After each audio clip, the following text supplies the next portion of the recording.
From the air, Argentina feels less like one landscape than a journey across a continent. Subtropical forest and red earth begin in the north. Vast plains open across the center. The Andes form a wall along the west, while Patagonia stretches south through steppe, lakes, glaciers, and cold ocean. Argentina covers about 2.78 million square kilometers and extends roughly 3,700 kilometers from north to south. That long axis crosses an extraordinary range of climates. Around 46 million people occupy this immense territory, but they are distributed unevenly.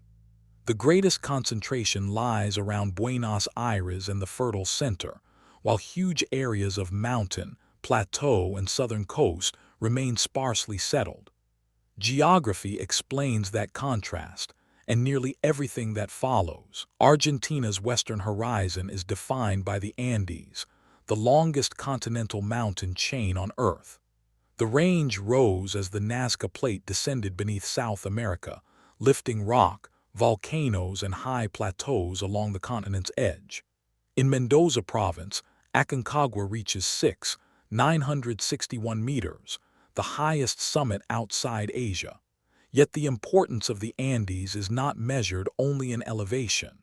They intercept Pacific moisture, create powerful rain shadows, store snow and ice, and feed rivers that make settlement possible in otherwise dry country. Roads cross valleys where bare ridges rise in bands of brown, red, and purple. From above, the mountains appear as both barrier and reservoir, a hard western wall that quietly supplies water to farms and cities below. In the northwest, elevation transforms the tropics into a cold, high desert. The Puna lies thousands of meters above sea level, a plateau of salt flats, volcanic cones, shallow lagoons, and grasslands adapted to thin air. Llamas and vicuñas move across open ground where water gathers only in scattered basins. Lower valleys reveal another palette. Around Jujuy and Salta, folded sedimentary rock forms striped mountains and narrow quebradas. Farther south, the red walls of Cafayate enclose roads and vineyards.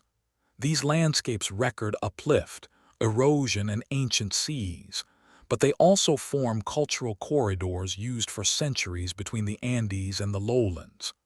The north is dry, bright, and visually dramatic, yet it is not empty. Villages, terraces, and routes follow every dependable thread of water. East of the Andes, the land eventually relaxes into the Pampas, one of the world's great temperate grassland regions. The horizon becomes almost perfectly flat. Deep soils, moderate rainfall, and long growing seasons turn this plain into Argentina's agricultural core. Wheat, corn, soybeans, and sunflowers occupy immense geometric fields, while cattle graze on pasture that helped create the country's global reputation for beef. Railways and roads radiate toward ports on the Paraná River and the Rio de la Plata, linking inland production to overseas markets. The gaucho emerged from this open country as a skilled horseman and became a national symbol. But the modern Pampas is also a landscape of machinery, storage silos, and export logistics. Its apparent simplicity conceals a highly organized economic system. Northern Argentina belongs to a different water world. The Paraná and Uruguay rivers drain a vast part of South America before meeting in the Rio de la Plata. Their channels support wetlands, forests, ports, and some of the country's busiest transport routes. At the northeastern edge, the Iguazu River crosses a basalt plateau and breaks into hundreds of cascades. Water falls through subtropical forest in curtains, columns, and mist, with the deepest roar concentrated at the Devil's Throat. The falls are shared with Brazil, but the Argentine side reaches through the forest on long walkways and reveals the system from many angles.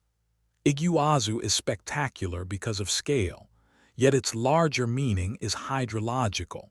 This dry-looking country also contains one of the continent's most powerful river landscapes. Buenos Aires grew where the flat Pampas meets the Rio de la Plata, an estuary so broad that the opposite shore often disappears below the horizon. The location created a port, and the port created a metropolis. Grain, meat, people, and ideas moved through these docks, tying Argentina to Atlantic trade. Today, dense blocks extend far beyond the formal capital into one of the largest urban regions in the Americas. At the center, grand avenues, railway terminals, civic buildings, and modern towers reveal successive eras of growth. Puerto Madero has converted old waterfront infrastructure into a new skyline, while older neighborhoods preserve markets, cafes, and courtyards. From above, Buenos Aires is a geometric interruption in the plain, an immense urban grid built beside brown water and green agricultural land. Mendoza sits in the rain shadow of the Andes, where natural rainfall is too limited for the green landscape seen around the city. That greenery is engineered. Snowmelt travels through rivers, canals, and irrigation channels, turning dry alluvial ground into an oasis. Vineyards spread in precise rows beneath snow-covered peaks, producing grapes that made Malbec internationally associated with Argentina. Orchards and neighborhoods depend on the same managed water. The contrast is sharp from above. Brown desert surrounds concentrated islands of cultivation. Mendoza demonstrates a recurring Argentine pattern. Natural resources are abundant, but they are rarely useful without infrastructure and local knowledge. Mountain snow becomes river flow becomes irrigation, irrigation becomes wine, employment, and a regional identity exported around the world. South of the Central Plains, Patagonia opens into an enormous windswept steppe. Low shrubs and tough grasses spread across gravel terraces between the Andes and the Atlantic. Rain is scarce because western air loses much of its moisture over the mountains. The remaining wind crosses the plateau with little resistance, shaping vegetation and daily life. Sheep ranches, oil fields, small towns, and straight roads occupy a landscape measured in long distances. Argentina's national parks describe the steppe as covering more than 54 million hectares, extending from volcanic country in Mendoza toward Tierra del Fuego. It may appear empty, but it supports guanacos, rhees, foxes, and specialized plants. Its defining feature is not absence. It is exposure to wind, cold, distance, and a horizon with almost no shelter. Along Patagonia's western edge, the dry plateau meets a narrow zone of mountains, forests, and deep blue lakes. Ice carved these valleys during colder periods, leaving basins that now hold water such as Nahul Huapi. Around Bariloche, wooded slopes descend toward bays, islands, and peninsulas, while snowy peaks rise behind the city. The region feels different from the open steppe only a short distance east. Moisture arriving from the Pacific supports forests, but the effect fades rapidly beyond the crest of the Andes. Roads and bridges trace lake shores because the topography offers few direct lines. Tourism is important here, yet these waters also supply communities and protect biological corridors.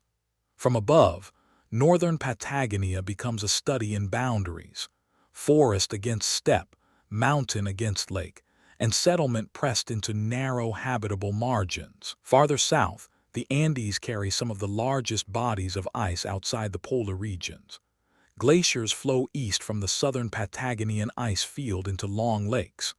Perito Moreno is the most famous because its front remains accessible and visibly active, a blue wall advancing into Lago Argentino. Crevices divide the surface into towers, while meltwater opens dark channels through the ice. Pieces calve into the lake with sudden force. Nearby, the granite peaks around Fitzroy rise above smaller glaciers and turquoise water. This is not a frozen museum. Glacial systems move, retreat, advance, and respond to climate over time. Argentina's National Glacier Inventory tracks these changes because high mountain ice is both a landscape and a strategic freshwater reserve for communities downstream. At the southern end of the continent, The main island of Tierra del Fuego is divided between Argentina and Chile. On the Argentine side, Ushuaia occupies a narrow strip between the Marshall Mountains and the Beagle Channel. Snow can remain on the surrounding peaks while ships move through dark water below.